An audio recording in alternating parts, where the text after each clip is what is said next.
Right, part 18 of Federalist number 15. I'm sorry that last video just got cut off.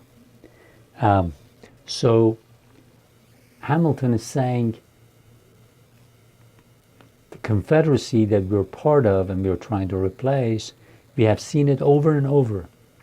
When you give or ask a state to do something for you, they will first and foremost think of what is in the interest of the state. It might be in their short-term interest. It might be good for them for a month or 3 months. But majority of the people that are elected to those state officials are thinking just for themselves and for their state. They don't think and say, maybe in a year, maybe in 2 years, this will be a bad decision. This will show to be a bad decision. So he says, don't be surprised if we do not unite. What we have seen in the past, we're going to see over and over again. State officials will only be thinking of their own interests. They will jeopardize their citizens' futures. And then because of that, they will jeopardize the safety of all the other states that are here. Why? Because if you're not united, you're not strong, England will come and maybe sign a treaty with South Carolina, will give an advantage to South Carolina, and it will not do the same for North Carolina. Before you know, people of North Carolina and South Carolina will start having problems. And before you know it, they might, who knows, even go to war against one another because they feel like they've been cheated. And that is really good for England, because then England knows that these two states cannot unite and have a uniform system where they can force Britain to deal with them fairly. Britain wants to divide them and keep them weak. And that same thing will happen with all the 13 states. The French might come and give some sort of a good deal to one of the states and not to the other states. The Spanish might do the same.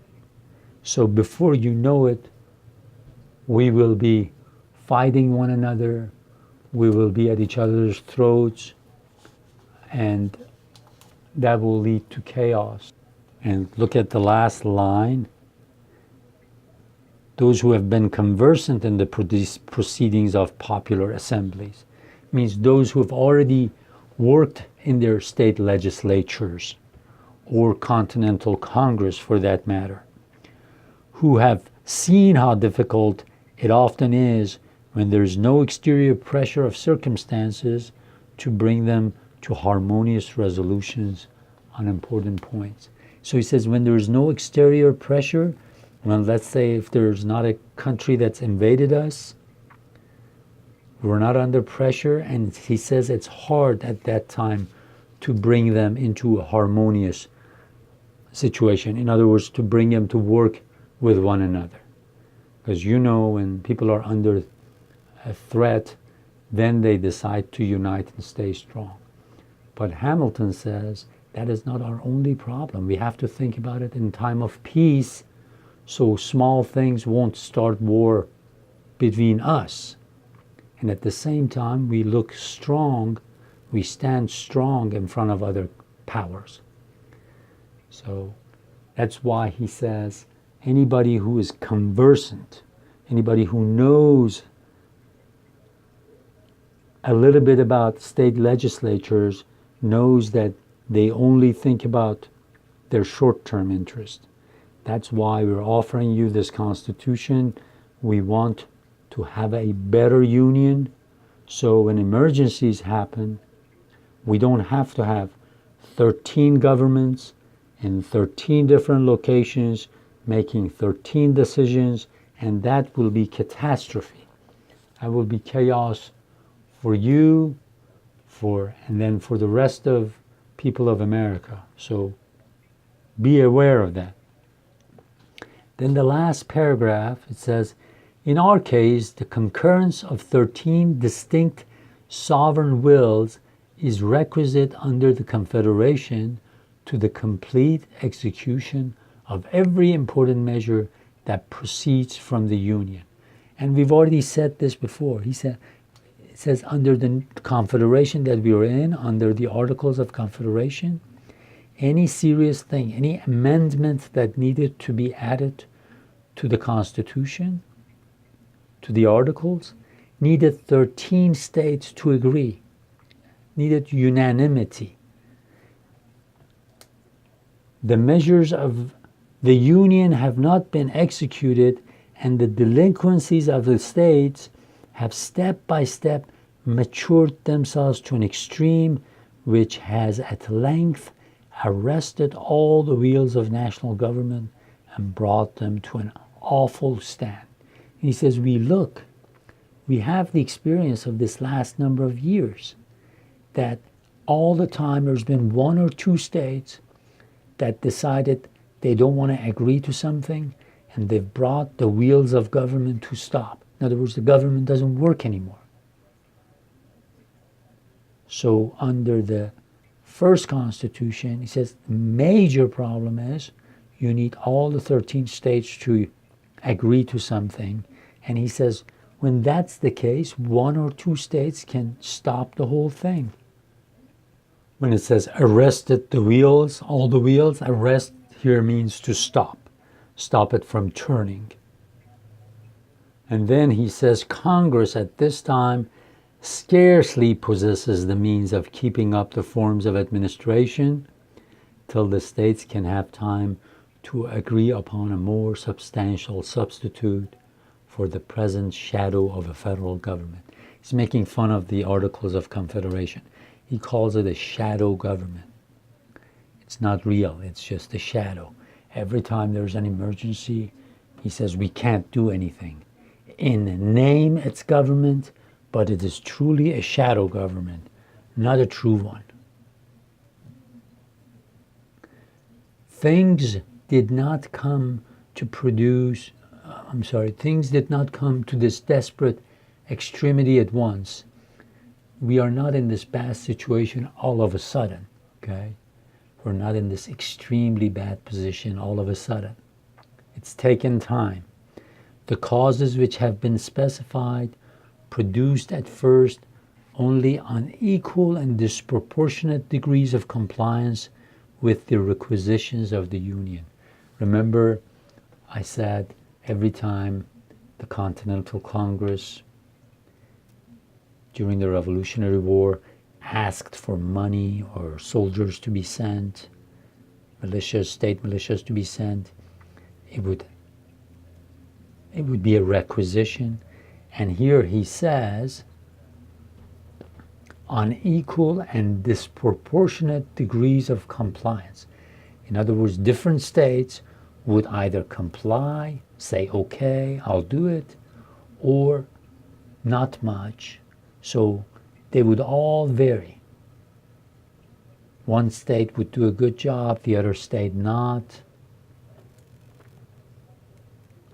The greater deficiencies of some states furnish the pretext of example and the temptation of interest to the complying or to the least delinquent state. So what happens then?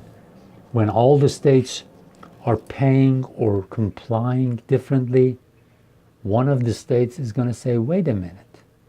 Every time you ask for money or militia, I give you all I can. I'll give you everything. But the state that's next to us is only complying with half of what you need. This is not right.